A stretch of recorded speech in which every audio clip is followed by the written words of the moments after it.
does depend a little bit on, what kind of mutations the patient has, and as well as, the patient's fitness. I think what's being increasingly apparent with triplet combinations is that patient selection is very important.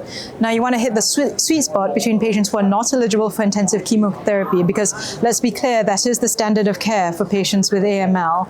But in patients who are not fit for intensive chemotherapy, who are fit enough to have 3 agents, then, triplet therapy would be very appropriate for these patients.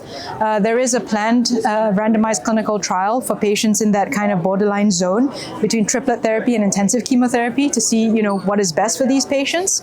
But in terms of patient selection and trying to figure out, what's best for them, I think it would also depend on the targeted therapies available and the mutations that a patient has.